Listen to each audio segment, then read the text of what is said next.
우리 회사는 일본 1등 회사인데 한국의 중소기업 따위에게 밀린다고. 삼성도 아니고. 여기 독일 미넨의 세계 최대 규모의 전자 생산 설비 전시회인 프로덕트로니카 전시회장. 일본 명문대를 졸업하고 일본 굴지의 반도체 회사에 입사한 이 여성이 충격에 휩싸여 있습니다. 사회자가 한국을 호명하는 순간 견딜 수 없는 괴로움에 전시회장을 박차고 나가버리는데요. 대체 무슨 사연일까요? 오늘의 사연 시작합니다. 안녕하세요. 저는 도쿄대학교 전자공학부를 졸업한 스즈키 아야노입니다. 어릴 적부터 저는 꿈이 있었어요. 우리 일본을 이끌 최첨단 산업의 한 획을 긋는 사람이 되고 싶었습니다. 그 중에서 특히 제 관심을 끈 건 반도체예요. 그래서 대학도 관련 분야를 전공했고 졸업을 앞두고 일본 최고의 반도체 기업에 입사 지원을 했습니다. 다행히 운 좋게도 연구개발직으로 최종 합격 통보를 받았죠. 주변에서는 한국 쪽에 취업을 알아보라는 권유도 꽤 있었지만 제 귀엔 들리지 않았어요.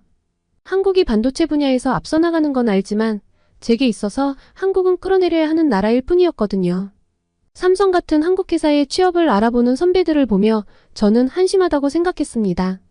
도쿄대라는 일본 최고의 명문대의 명예가 있는데 그건 좀 아니지 않아요? 이렇게 큰 뜻을 품고 드디어 회사로 출근하게 된 첫날, 저는 당당하게 사원증을 목에 걸고 회사로 향했어요. 일본 1등다운 최첨단 시설과 쾌적한 연구 환경을 보고 감탄했죠. 배정받은 부서는 차세대 반도체 개발팀이었습니다. 세계 IT 업계를 선도할 혁신적인 제품을 만드는 곳이죠. 초기에는 모든 게 낯설고 어려웠습니다. 하지만 선배 연구원들의 도움으로 빠르게 업무에 적응해 나갔어요. 새로운 아이디어를 내고 열심히 실험하며 제 역량을 발휘했죠. 덕분에 팀 내에서 인정받는 신입으로 자리매김할 수 있었습니다. 역시 우리 스즈키는 참 잘 뽑았어. 그 열정 그대로 꾸준히 밀고 나가. 상사의 칭찬에 저는 더욱 힘을 얻었어요. 불철주야 연구에 매진한 결과 제가 주도한 프로젝트가 가시적인 성과를 내기 시작했죠. 입사 2년 만에 특허 출원은 물론 사내 연구 경진대회에서 최우수상까지 수상하는 영예를 안았습니다. 이 영광을 발판 삼아 우리 회사의 미래를 이끌 인재로 성장하리라 마음먹었죠. 최고의 반도체 기술로 세계시장 점유율 1위에 오르는 게 제 꿈이었으니까요. 일본의 자존심을 지키는 건 우리 회사지. 그 선봉에 내가 서겠어.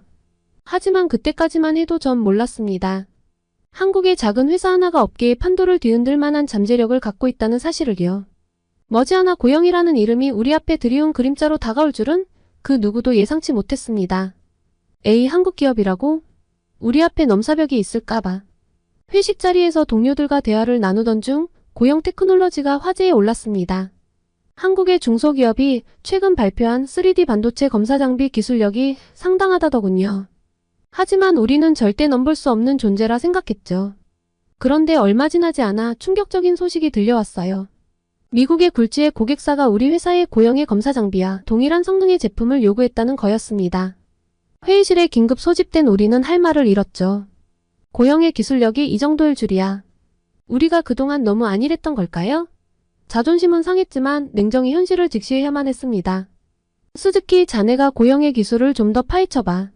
그들이 어떻게 3D 검사를 구현해냈는지, 우리와의 격차가 얼마나 되는지 말이야. 상사의 특명을 받고 전 바로 조사에 돌입했죠. 인터넷을 뒤지고 관련 논문을 탐독하며 고영의 실체에 다가가려 애썼어요. 한편으론 말도 안 된다는 생각이 들었습니다. 우리 회사는 일본 넘버원인데 어떻게 고영 같은 중소기업의 기술을 못 따라잡는 거지? 조사를 거듭할수록 고영에 대한 궁금증은 깊어졌고 동시에 위기감도 커져만 갔습니다.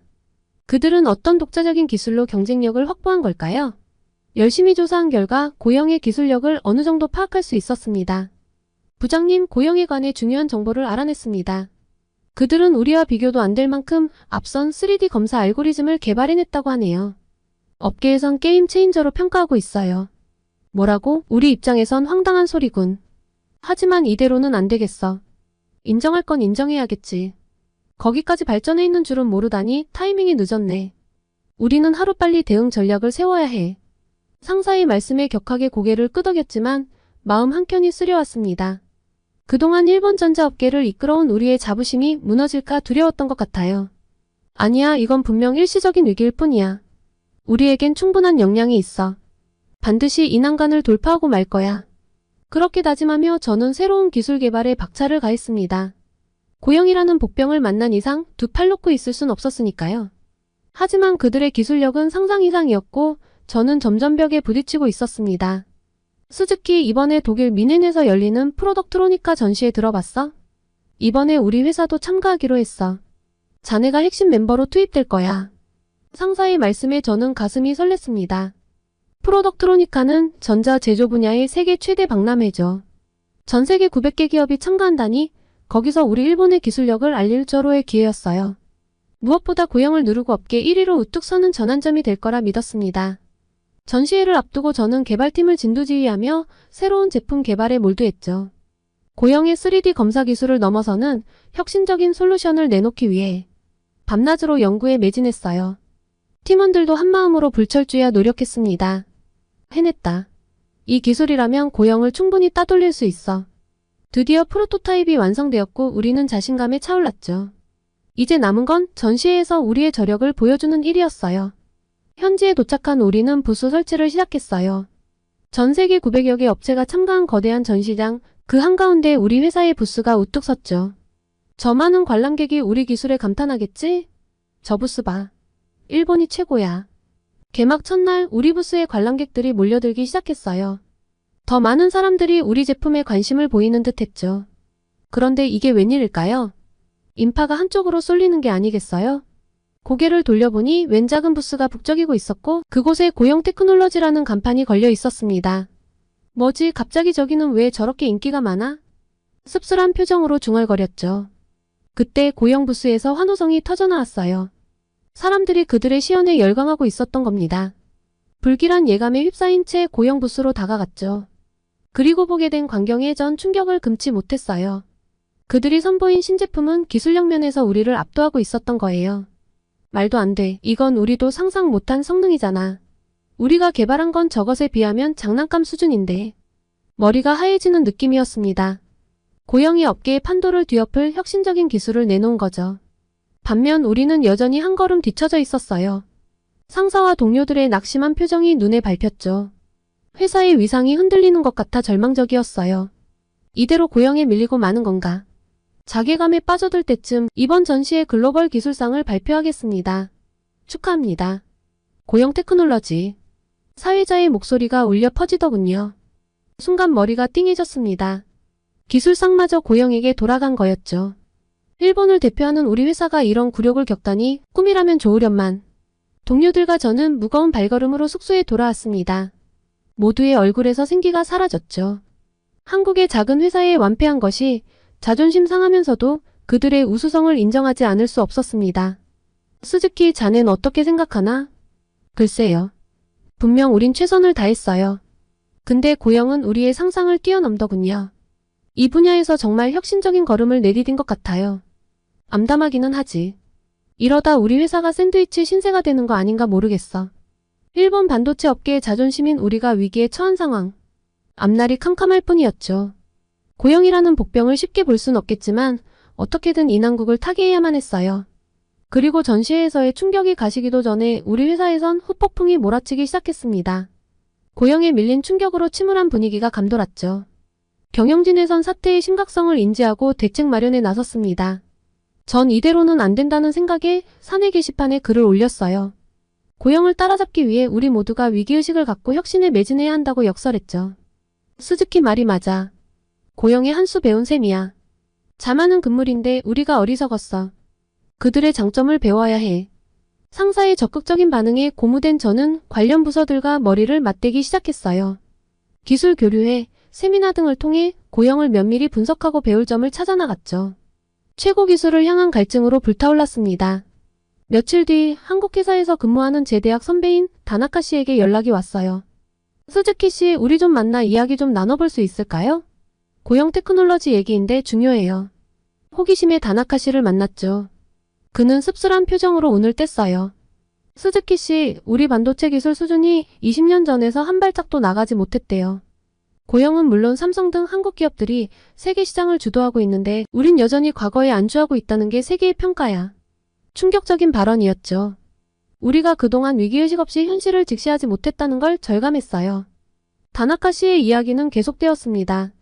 그는 고영의 기술력에 감탄했고 우리도 변화가 시급하다고 강조했죠. 머지않아 일본 반도체의 몰락을 예견하는 듯한 발언에 저는 부들부들 떨렸어요. 만남을 끝내고 회사로 돌아오는 길에 머릿속이 복잡했습니다. 일본을 대표하는 기업의 프라이드를 세워야 한다는 각오, 고영을 따라잡고 싶은 열망, 현실의 높은 장벽에 대한 좌절감까지. 이대로 주저앉을 순 없어. 어떻게든 고영의 기술력에 도전해야 해. 그렇게 마음먹은 저는 새로운 프로젝트를 제안했죠. 고영의 제품을 면밀히 분석하고 그들을 뛰어넘을 획기적 기술 개발에 도전하자고 역설했어요. 경영진도 이에 적극 호응해 주었습니다. 우리의 미래가 달렸습니다. 우리 모두 필사적으로 고영 추격에 나서는 거예요. 프로젝트가 시작되고 우리는 불철주야 연구에 몰두했죠. 기술의 한계를 뛰어넘기 위해 밤낮으로 고민하고 또 고민했어요. 고영을 따라잡을 혁신적 아이디어를 찾기 위한 고투의 나날들이었습니다. 6개월이 흘렀죠. 그동안 우리는 상당한 진척을 이뤘습니다. 3D 검사 기술에서 고영에 근접하는 성과를 냈고 새로운 알고리즘 개발로 한 단계 도약할 토대를 마련했어요. 하지만 기쁨도 잠시 또다시 고영의 소식이 들려왔습니다. 그들이 한술 더 뜬 신제품을 내놓았다는 거예요. 우리가 따라가기도 벅찬데 고영은 멈추지 않고 혁신을 거듭하고 있었던 겁니다. 팀원들 모두 좌절감에 빠졌죠. 고영의 기술력은 우리에 의해 범주를 넘어선 레벨이었어요. 하지만 이대로 좌절할 수 없지 않겠어요? 현실은 녹록지 않았지만 희망을 놓기엔 이르니까요. 어떻게든 따라잡아야 해. 지금 포기하면 우리는 도태될 뿐이야. 부장님의 결연한 목소리에 우리 모두 침묵했죠. 고영과의 격차를 조금씩 좁혀가는 게 우리가 해야 할 일이었어요. 일본의 명운을 걸고서 최선을 다해야 했죠. 고영을 따라잡기 위해 분투하던 어느 날 놀라운 소식이 들려왔어요. 고영의 일본 법인에서 현지 엔지니어 채용에 나선다는 거였죠. 이게 웬 떡이지? 적의 심장부로 들어가 기술을 배울 절호의 기회잖아. 저는 망설임 없이 고영 일본 법인에 입사 지원을 했어요. 물론 우리 회사에서 계속 일하고 싶은 마음도 컸지만 지피지기면 백전백승이잖아요. 우선 고영에 들어가서 그들을 알고 싶었습니다. 미쳤어? 적군에 투항하겠다는 거야? 이건 배신이야. 회사를 등지고 어딜 가겠다는 거야. 동료들의 만류와 비난이 쏟아졌지만 저는 막힌 길을 열 생각이 없었어요. 변화가 절실한 시점에 안주할 순 없었으니까요. 서류 전형, 필기시험, 면접. 저는 간절한 마음으로 고영 입사의 관문을 뚫고자 했어요. 하지만 서류 전형에서 고배를 마셨죠. 이유인즉 제가 지금 있는 회사에서의 경험이 문제가 됐다더군요. 일본 회사 출신이라 경쟁업체라 떨어졌나 했는데 그게 아니었어요. K사 출신. 기술력이 뒤처져서 경쟁력이 떨어져. 이런 엔지니어는 우리에게 도움이 안 될 거야. 건너 전애들은 고영 인사 담당자의 냉정한 평가에 자괴감이 들었습니다. 이 회사에서 열정을 쏟았건만 세상은 이미 우리를 외면하고 있었던 거예요. 다른 방도를 찾아야 했습니다. 그래서 상사에게 사직서를 제출했죠. 스즈키 자네 마음은 이해하네. 그런데 아직 젊은데 우리 회사에서 계속 함께 혁신의 길을 걸어보는 게 좋지 않겠어? 죄송합니다. 하지만 이 길만이 우리 회사의 돌파구를 마련할 것 같아요. 제 생각대로라면 고영을 따라잡는 힌트를 얻을 수 있을 거예요. 상사의 만류에도 저는 뜻을 굽히지 않았어요. 제 안에는 오직 일본 반도체의 부활을 향한 열정만 가득했으니까요. 퇴사 후 저는 한국행 비행기에 몸을 실었습니다. 고영에 입사하진 못했지만 직접 그 현장을 느껴보고 싶었거든요. 인천공항에 도착해 고영 본사로 직행했어요. 건물 앞에 우뚝 선 저는 마음이 복잡했습니다. 한국의 중소기업이 어떻게 일본 최고기업을 이토록 위협할 수 있는 건지. 사흘간 고영 사옥 앞을 서성이며 많은 걸 봤죠. 밤늦게까지 불이 꺼지지 않는 연구동, 활기찬 표정으로 출퇴근하는 직원들. 저 안에선 어떤 일이 일어나고 있는 걸까요? 호기심은 나날이 커져갔어요. 그러던 중 수소문 끝에 고영의 협력업체 사장님을 만날 기회가 생겼죠. 한국에서 20년 가까이 사업을 해온 일본인이시더군요. 그분께 많은 조언을 구했죠. 고영은 남다른 혁신 DNA를 갖고 있습니다. 실패를 두려워하지 않고 끝없이 도전하죠. 그리고 직원들의 아이디어를 존중하는 수평적 조직 문화가 있어요. 일본 기업들이 배워야 할 점이 많아요. 사장님의 말씀은 큰 깨달음을 줬어요. 고영의 성공 비결이 모호했던 게 선명해졌달까요? 도전 정신, 유연한 사고, 소통의 힘. 그런 가치들이 혁신을 이끈 원동력이었던 거예요. 한국에서의 깊은 통찰을 얻고 일본으로 돌아왔습니다. 마음속엔 새로운 꿈이 피어올랐죠. 언젠가 고영을 따라잡고 일본 반도체 산업의 르네상스를 이끌겠노라고요. 저 다시 회사에서 일하고 싶습니다. 전과는 다른 마음가짐으로 임하겠습니다. 기술 혁신을 향해 매진하는 한편 고영의 장점도 배워나가고 싶어요. 혼이 나도 괜찮다는 각오로 부장님을 향해 담담히 말했죠. 그런데 제 예상과 달리 부장님은 저를 반갑게 맞아주셨죠. 알아요. 자네 진심과 각오. 잠시 길을 잃은 게 아니라 새 길을 찾아 헤맨 거겠지. 함께 가보세 최고를 향한 길을. 그렇게 저는 새 출발선에 섰습니다. 고영을 롤모델로 삼되 그들을 뛰어넘기 위해 혼신의 힘을 다하리라 맹세했죠. 변화의 바람을 우리 회사에 불어넣고 일본 반도체의 자존심을 세우고야 말 것입니다. 물론 그 길이 녹록치 않으리란 걸 압니다. 하지만 저는 두렵지 않아요. 우리의 잠재력을 믿기에 기술 한류에 밀려 좌초하지 않으리란 확신이 있으니까요. 이제 저는 고영의 그림자가 아닌 우리만의 빛을 향해 달려갈 겁니다. 고영은 좋은 경쟁 상대이니 고영을 통해 우리도 더 발전할 수 있을 거예요.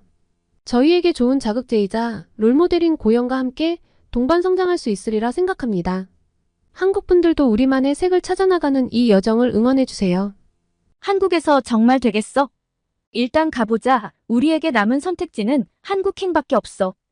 여기 캐나다의 한 가정집 심각해 보이는 얼굴의 부부가 한국을 가냐 마냐로 언쟁을 벌이고 있네요. 대체 무슨 일일까요? 두 번째 이야기 시작합니다. 안녕하세요. 저는 캐나다 캘거리에 살고 있는 노라라고 합니다. 제가 얼마 전 정말 잊을 수 없는 일을 한국에서 겪어서 이렇게 메일을 보내요. 어디서부터 이야기를 해야 할까요? 우선 저와 남편의 관계부터 이야기를 해야겠네요.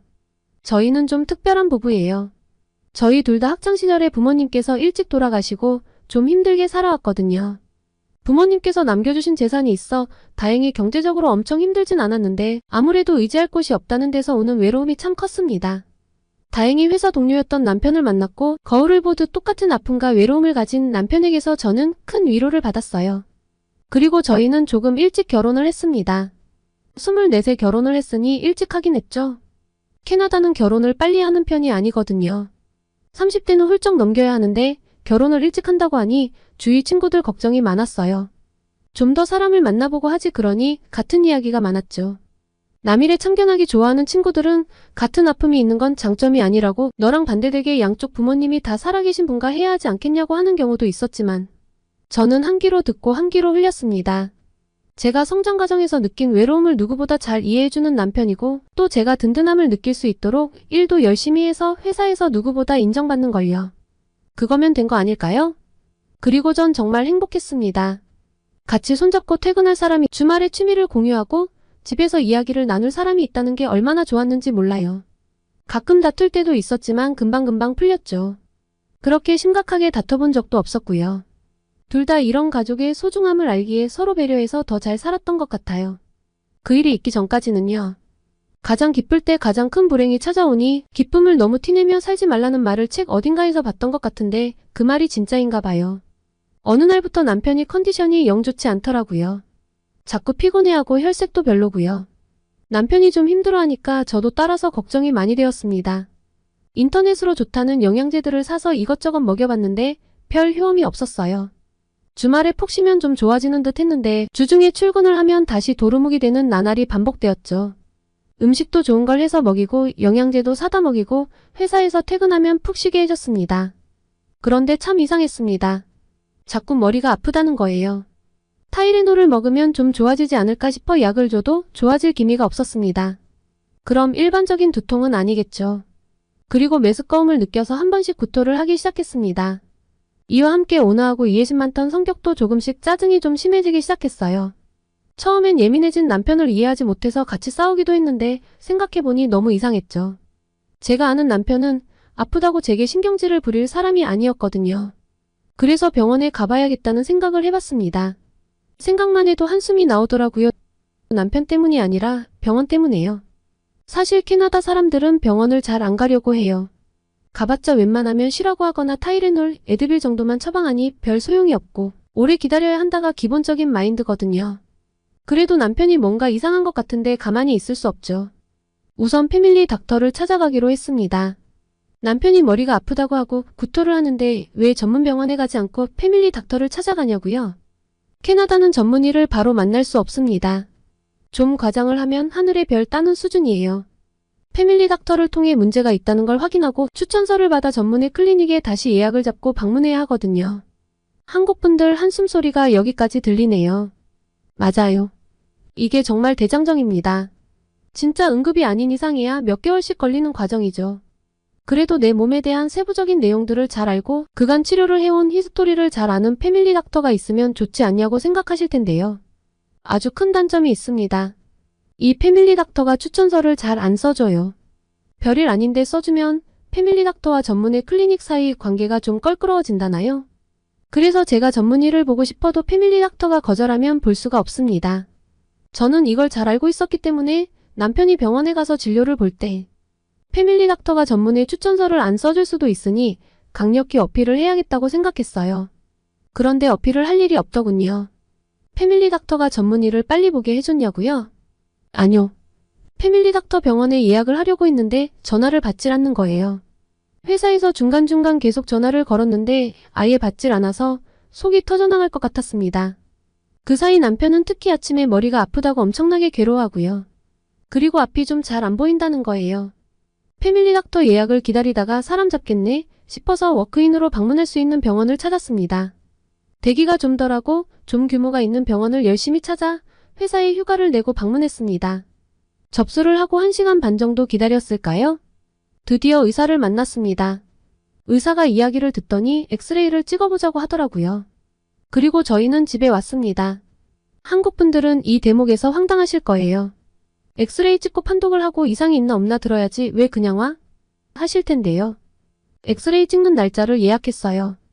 그러니까 워크인 병원에 가서 1시간 반 만에 의사를 만나서 엑스레이를 찍자라는 이야기를 들었고 엑스레이 찍을 날짜를 예약하고 온 거예요. 남편 증상에 대해서 어필은 했냐고요? 했죠. 이것저것 물어보는데 갸우뚱하더니 최근에 회사 일이 좀 많았다는 대목에서 그 문제일 수 있겠네요. 하더라고요. 의사가 종이에 일을 좀 적게 시켜라라는 내용을 적어주긴 했어요. 그리고 며칠 뒤 가서 엑스레이를 찍고 왔습니다. 어떤 병인지는 아직도 몰라요. 엑스레이 판독하는 사람을 기다려야 하거든요. 이것도 며칠 걸렸어요. 그리고 드디어 병원을 방문해서 엑스레이 판독 검사를 들을 수 있었습니다. 의사 말이 전문의를 볼 필요는 없을 것 같다는 거예요. 저는 여기서 멱살을 잡을 뻔했습니다.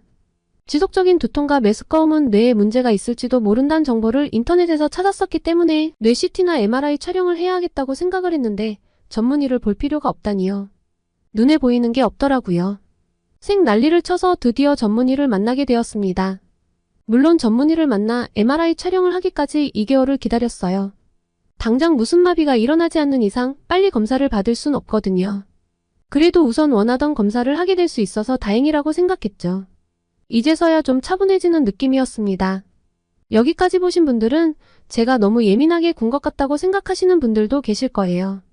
알아요, 제가 예민하단 거요. 의사가 어련히 판단해서 결정을 내릴 텐데 의료 지식이 없는 사람이 인터넷에서 찾아본 내용만 가지고 너무 예민하게 굴었단 것도 압니다. 그런데 제게는 캐나다의 병원과 관련해서 아주 안 좋은 기억이 있거든요. 저희 어머니는 제 기억이 없을 시기에 돌아가셨고 아빠는 제가 고등학생 때 돌아가셨어요. 사실 어머니는 제가 너무 어릴 적에 돌아가신 터라 기억이 잘 없는데요. 아빠가 돌아가시게 된 과정은 아직도 너무 생생하거든요. 아버지는 암으로 돌아가셨는데요. 처음 진료의 시작부터 진단, 그리고 수술까지 거의 1년을 기다리셨어요. 빨리 의사를 만나서 수술을 받았다면 살 수도 있었는데 너무 늦어졌다고 하더라고요. 암세포가 너무 많이 퍼진 탓에 수술 도중 포기를 했고 나머지 기간은 죽음을 인정하시고 받아들이신 채 요양을 하시며 생활을 하다 돌아가셨습니다. 그때 정말 캐나다의 의료 시스템에 대해 회의감이 많이 들었던 것 같아요. 물론 아버지께서 돌아가시기 전까지 비용은 들지 않았는데요. 돈을 내지 않는 대신 오랜 기다림, 그리고 생명을 담보로 잡아야 한다는 건 너무하지 않나요? 그리고 약값이나 생활비가 보장은 되는 게 아니에요. 진료비, 수술비, 간병비가 무료인 것이지 비싼 약값은 시민들의 몫입니다. 왜 이런 문제들을 캐나다 정부가 해결할 생각을 못하는지 정말 답답하기 그지없습니다. 물론 패밀리 닥터들 중에서도 좋은 의사들도 있겠죠. 그리고 급하면 국가에서 지원을 해주지 않는 민간병원에 가도 됩니다. 하지만 좋은 의사들을 만나기까지 기간도 오래 걸리고 내가 원하는 의사를 지정해서 진료를 받는 건 불가능에 가깝습니다. 그리고 민간병원은 비용이 미국만큼 나와요. 부모님께 물려받은 유산이 조금 있긴 하지만 미국만큼의 병원비를 감당하다 보면 파산을 각오해야 합니다. 쉽게 결정할 수 있는 문제가 아니에요. 왜 동네에 실력 있는 의사가 없는지 궁금하시겠죠? 캐나다는 보험 수가를 높이지 않으려 애쓰다 보니 실력 있는 의사들은 비싼 민간병원으로 가거나 돈이 되는 미국에 가서 개업하는 경우가 많습니다. 그러다 보니 배가 아파서 병원에 갔는데 탈장이라고 수술을 해야 한대서 오랜 기다림 끝에 개복 수술을 했는데 알고 보니 탈장이 아니어서 그대로 배를 다시 꿰매고 나오는 일도 있죠. 황당하시죠? 제 이야기예요. 이외에도 많습니다. 제 친구는 교통사고가 나서 실려가 응급실에서 엑스레이를 찍어보니 척추가 골절되어 있는 상황이었는데도 바로 MRI를 찍지 못했습니다. 이유요? 당장 나타나는 마비 증상이 없기 때문이죠. 응급실에 누워 일주일을 기다려 MRI를 찍었고 2주가 지난 뒤 척추의 나사를 박는 수술을 했어요. 제 친구를 보며 저는 캐나다는 진료를 받기를 기다리다가 병이 저절로 낫든지 아니면 환자가 죽든지 둘 중 하나다라는 캐나다인들의 자조적인 농담을 다시 떠올렸습니다. 다행히 친구는 큰 문제 없이 회복이 되었는데요. 20대일 때여서 그렇게 회복되지 않았을까 싶습니다. 캐나다 실정이 이렇다 보니 사실 젊어서부터 운동도 하고 음식도 좀 가려먹고 의료 지식을 찾아 평상시 알아서 관리하는 게 제 습관입니다. 그리고 남편도 제가 관리를 잘해줬다고 생각했는데 이런 일이 발생할 줄은 몰랐죠. 남편의 검사 결과는 뇌암이었습니다. 믿을 수가 없었어요. 인터넷을 마구 찾아보니 이전에 캐나다에서 뇌암 판정을 받았는데 알고 보니 뇌 동맥류의 일종이고 암세포가 아니었던 적이 있거든요. 그래서 저는 오진일 수 있다고 생각했습니다. 그런데 의사가 이후에 던진 말이 더 충격적이었습니다. 수술을 할 수 없는 상황이라고 하더라고요. 만약 한다면 90% 이상은 장애가 생길 수 있고 수술 도중 사망 확률도 50%는 된다고요. 좀 빨리 왔으면 달랐을 텐데 너무 늦었고 암발병 위치 자체가 수술하기 너무 까다로운 곳이라고 하는데 눈물도 나오지 않았습니다. 머리가 멍해져서 아무 생각도 들지 않았어요. 만약 처음부터 전문의를 만나볼 수 있었다면 이야기가 달랐을까요? 지금 할 수 있는 건 통증 완화를 위한 치료밖에 없다고 하는 의사의 모습이 너무 비현실적인 느낌이었어요. 집으로 돌아오는 길 남편과 저는 손을 꼭 잡은 채 한마디도 하지 않았습니다. 그렇게 며칠간 아무 말도 하지 않고 지냈던 것 같아요. 머릿속이 복잡했습니다. 사람이 너무 큰 충격을 받으니 뭘 어떻게 해야 하는지 모르겠더라고요. 그런데 이대로 있어서는 안 되겠다는 생각이 들었습니다. 너무 젊은 나이인데 이렇게 어이없이 죽음을 받아들이기에는 억울하다는 생각이었죠. 무엇보다 저는 세상에 의지할 사람이 남편밖에 없어요.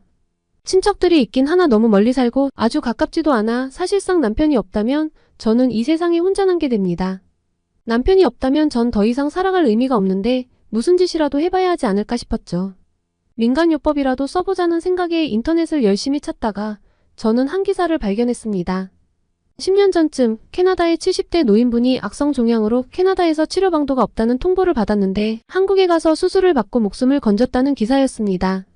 악성 종양이 급속히 자라나 8cm 크기의 암덩어리가 있었는데 캐나다 병원에서는 해줄 게 없다고 암덩어리에 붕대와 반창고를 붙여주고는 귀가시켰다는 데서 10년 전이나 지금이나 다를 바가 없다는 것에 실소가 터져나왔습니다.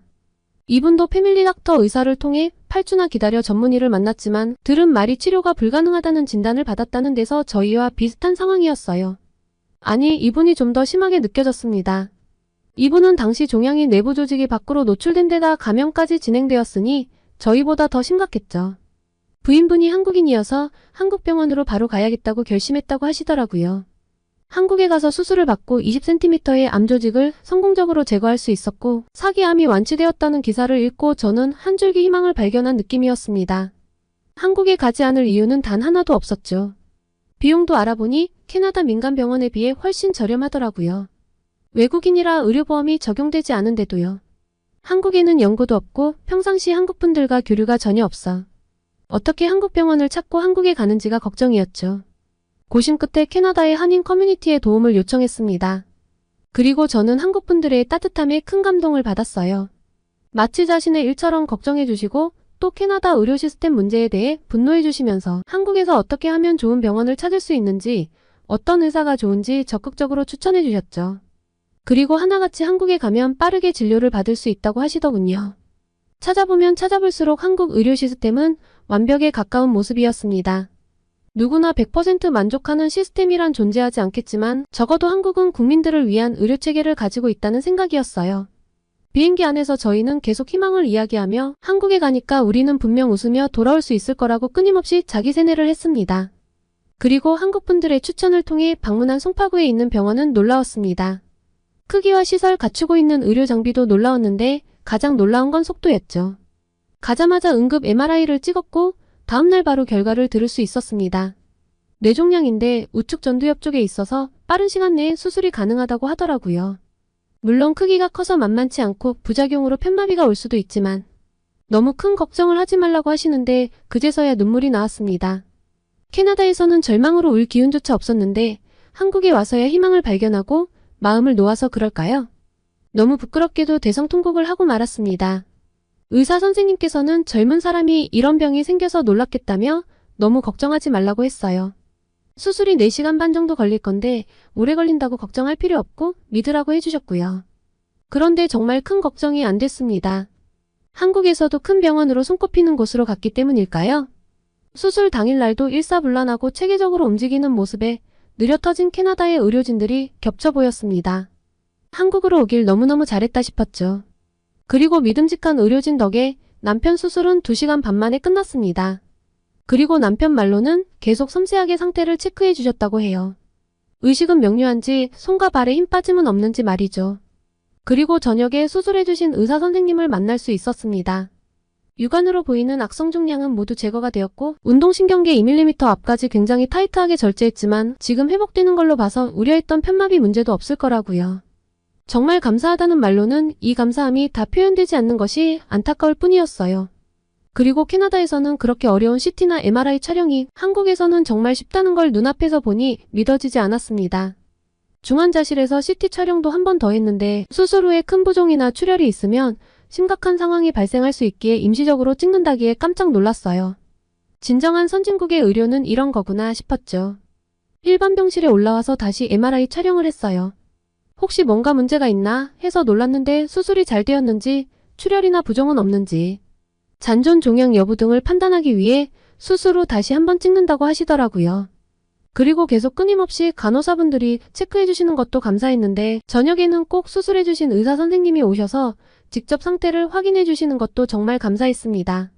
제일 감사했던 건 한국에 도착해서 MRI 촬영부터 수술까지 단 5일 만에 끝이 났다는 거죠.